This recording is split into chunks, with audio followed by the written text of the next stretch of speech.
KPMS ഒരു സമര രംഗത്തേക്ക് ഇറങ്ങുകയാണ്. ആ സമരത്തിൻ്റെ അനൗൺസ്മെൻറ്റിന് വേണ്ടിയിട്ടാണ് ഞങ്ങളിപ്പോൾ നിങ്ങളെ മുമ്പാകെ ഇരിക്കുന്നത്. ഈ വരുന്ന കേരളപ്പിറവി ദിനത്തിൽ നവംബർ 1-ന് KPMSൻ്റെ നേതൃത്വത്തിൽ ദേവസ്വം ബോർഡ് ആസ്ഥാനത്തേക്ക് ഞങ്ങളൊരു വലിയ മാർച്ച് സംഘടിപ്പിക്കുകയാണ്. ഒരു 10,000-ഓളം ഈ സംസ്ഥാനത്തിൻ്റെ വിവിധ ഭാഗങ്ങളിൽ നിന്നുള്ള ഞങ്ങളുടെ പ്രവർത്തകരും നേതൃസ്ഥാനത്തിരിക്കുന്നവരും പങ്കെടുക്കുന്ന ഒരു വലിയ മാർച്ച്.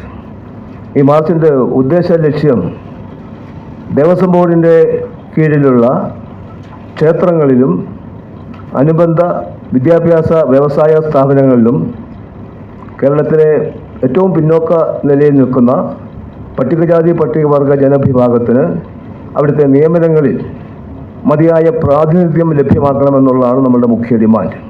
ഞങ്ങൾ കേരള പുലയർ മഹാസഭയുടെ KPMSൻ്റെ ഭാരവാഹികളാണ്.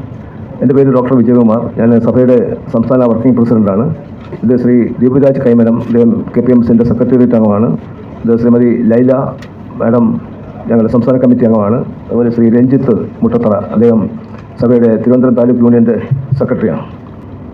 നമ്മൾ കണക്കുകൾ പരിശോധിച്ച് കഴിഞ്ഞാൽ ദേവസ്വം ബോർഡിൻ്റെ കീഴിലുള്ള ക്ഷേത്രങ്ങളിലാകട്ടെ, അതിൻ്റെ കീഴിലുള്ള നിരവധിയായിട്ടുള്ള വിദ്യാഭ്യാസ സ്ഥാപനങ്ങളിലാകട്ടെ, അവിടെയെങ്കിലും തന്നെ സംവരണ തത്വം പാലിക്കുകയോ ഈ സമൂഹത്തിൻ്റെ ഏറ്റവും താഴേക്കിടയിൽ നിൽക്കുന്ന ജനവിഭാഗത്തിന് യാതൊരു വിധത്തിലുള്ള പ്രാതിനിധ്യവും പങ്കാളിത്തവും ഇല്ല എന്നുള്ളതാണ് നമുക്ക് മനസ്സിലാക്കാൻ കഴിയുന്നത്.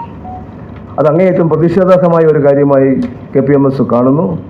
ഒരു സാമൂഹ്യ വിപ്ലവത്തിന് തുടക്കം കുറിക്കുന്ന ഈ ഒരു സമര പരിപാടിക്ക് ഞങ്ങൾ മുന്നിട്ടിറങ്ങാൻ നിർബന്ധിതരായിരിക്കുകയാണ്. ഈ നവംബർ 1-നാണ് മാർച്ച് വെച്ചിട്ടുള്ള ദേവസ്വം ബോർഡിൻ്റെ ആസ്ഥാനത്തേക്ക്. ഇപ്പോൾ സർക്കാർ തന്നെ ഈ അടുത്ത കാലത്ത് അബ്രാഹ്മണർക്കും ക്ഷേത്രങ്ങളിൽ പൂജ നടത്തുന്നതിനുള്ള അവരെ പൂജാരിമാരായി നിയമിക്കാമെന്നുള്ള ഒരു ഉത്തരവ് പുറപ്പെടുവിച്ചിരുന്നു. അതിൻ്റെ അടിസ്ഥാനത്തിൽ കേരളത്തിലെ ചില ക്ഷേത്രങ്ങളിൽ, ഇരിങ്ങാലക്കുട കൂടൽമാണിക്യം ക്ഷേത്രം, അതുപോലെ മാവേലിക്കര ചെട്ടികുളങ്ങര ദേവീ ക്ഷേത്രം, ഇതുപോലെയുള്ള ക്ഷേത്രങ്ങളിലൊക്കെ അബ്രാഹ്മണ വിഭാഗത്തിൽപ്പെട്ടവരെയും ശാന്തിക്കാരും പൂജാരികളുമായി നിയമിക്കുന്നതിനുള്ള ഉത്തരവ് ഗവൺമെൻറ് നൽകിയിട്ടും അത് നടപ്പിലാക്കാൻ പറ്റാത്ത ഒരു സാഹചര്യമാണ് നമ്മുടെ സംസ്ഥാനത്തുള്ളത്.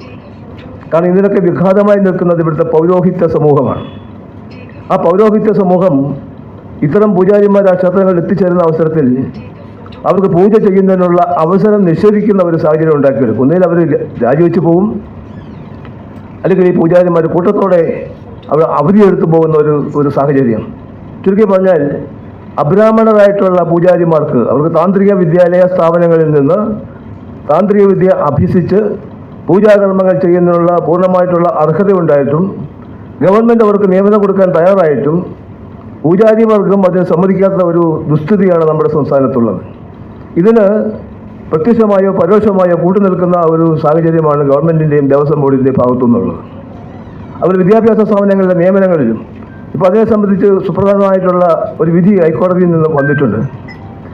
ആചാരാനുഷ്ഠാനങ്ങളുടെ പേര് പറഞ്ഞിട്ടാണ് ഇത്തരം കർമ്മങ്ങളിൽ നിന്നും അബ്രാഹ്മണരായിട്ടുള്ള പൂജാരിമാരെ ദേവസ്വം ബോർഡും അതുമായി ബന്ധപ്പെട്ട ആൾക്കാരും മാറ്റി നിർത്തുന്നത്. ആചാര അനുഷ്ഠാനങ്ങൾ ഭരണഘടനയ്ക്ക് മുമ്പ് വന്നിട്ടുള്ളതാണ് ഈ ആചാര അനുഷ്ഠാനങ്ങൾ എന്നാണ് അവർ പറയുന്നത്.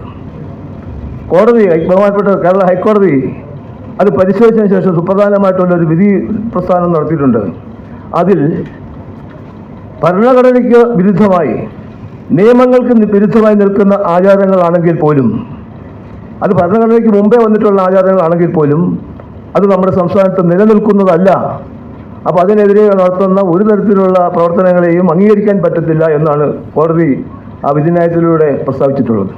അപ്പോൾ അത്തരം ഒരു സാഹചര്യം കോടതിയുടെ ഭാഗത്തു നിന്ന് കൂടി ഒരു സപ്പോർട്ട് ലഭിച്ചിട്ട് കൂടി ബന്ധപ്പെട്ട അധികൃതർ, അതായത് ദേവസ്വം ബോർഡോ ഗവൺമെൻറ്റോ അത് മുന്നോട്ട് നടപ്പിലാക്കുന്നതിനുള്ള ഒരു ആർജവം കാണിക്കാതിരിക്കുന്ന ഒരു സാഹചര്യത്തിലാണ് KPMS ഇത്തരത്തിലുള്ള ഒരു സമര പ്രഖ്യാപനവുമായി മുന്നിട്ടിറങ്ങിയിട്ടുള്ളത്.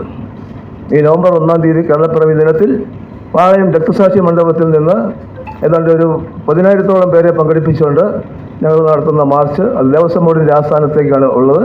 അവിടെ അത് സമാപിച്ച് ഈ മാർച്ച് KPMSൻ്റെ ആദരണീയനായ ഞങ്ങളുടെ ജനറൽ സെക്രട്ടറി ശ്രീ പുന്നല ശ്രീകുമാർ, അദ്ദേഹമാണ് മാർച്ച് ഉദ്ഘാടനം ചെയ്യുന്നത്. മറ്റു നേതാക്കളൊക്കെ അതിൽ പങ്കെടുക്കും. അപ്പം ഈ മാർച്ചിനെ സംബന്ധിച്ചൊരു അനൗൺസ്മെൻറ്റാണ് ഞങ്ങളിവിടെ നടത്തുന്നത്.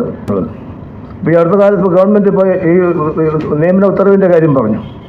അതിനിടയ്ക്കാണ് ഇപ്പോൾ ശബരിമലയിൽ പൂജാരിമാരുടെ നിയമനമായി നടന്നിട്ടുള്ളത്. ഇപ്പോൾ തന്നെ ബോർഡിൻ്റെ കാലാവധി നീട്ടിക്കൊടുക്കുന്ന ഒരു സാഹചര്യം ഉണ്ടായിട്ടുണ്ട്. അവിടെ പൂജാരിമാരെ 35ഓളം പൂജാരിമാരെ മാളികപ്പുറത്തും സന്നിധാനത്തുമായി നിയമിക്കുന്നതിനുള്ള നറുക്കെടുപ്പ് ഏതാണ്ട് ആ പ്രക്രിയ പൂർത്തീകരിച്ചു കഴിഞ്ഞിരിക്കുകയാണെന്ന് പറയുന്നു. ആ ശബരിമലയിലെ പൂജാരിമാരുടെ നിയമനത്തിൽ വെച്ചിട്ടുള്ള ഒരു ക്വാളിഫിക്കേഷൻ എന്ന് പറയുന്നത് ഒരു പ്രത്യേക സമുദായത്തിന് മാത്രം പ്രാതിനിധ്യം കൊടുക്കുന്ന തരത്തിലുള്ള ഒരു ക്വാളിഫിക്കേഷനാണ് ബോർഡ് നിശ്ചയിച്ചിട്ടുള്ളത്. ശബരിമലയിലെയും മാളികപ്പുറത്തെയും പൂജാരിമാരുടെ നിയമനത്തിനുള്ള ക്വാളിഫിക്കേഷൻ ഇപ്പോൾ വെച്ചിരിക്കുന്നത് മലയാളി ബ്രാഹ്മണനായിരിക്കണം എന്നുള്ളതാണ്. വേറെ ബ്രാഹ്മണന്മാരൊന്നും ആയാൽ പറ്റത്തില്ല, മറ്റ് സമുദായത്തിൽപ്പെട്ടവരായാലും പറ്റത്തില്ല, മലയാളി ബ്രാഹ്മണനായിരിക്കണം. അങ്ങനെ ഒരു നിഷ്കർഷ ഭരണഘടന നിലനിൽക്കുന്ന ഒരു രാജ്യത്തെ, ഒരു സംസ്ഥാനത്തെ, ഒരു സ്ഥാപനത്തിൽ നിന്നുണ്ടാകുക എന്ന് പറയുന്നത് എത്രമാത്രം നമുക്ക് സ്വീകാര്യമായിട്ടുള്ള കാര്യമാണ്. അപ്പോൾ അതുപോലെയുള്ള പ്രവർത്തനങ്ങളാണ് ദേവസ്വം ബോർഡിൻ്റെയും ഗവൺമെൻറ്റിൻ്റെയും ഭാഗത്തു നിന്ന് ഈ പിന്നോക്ക അധസ്ഥിത ജനവിഭാഗത്തോട് കാണിച്ചുകൊണ്ടിരിക്കുന്നത്. അതിനെതിരെയാണ് നമ്മുടെ ഈ സമരം.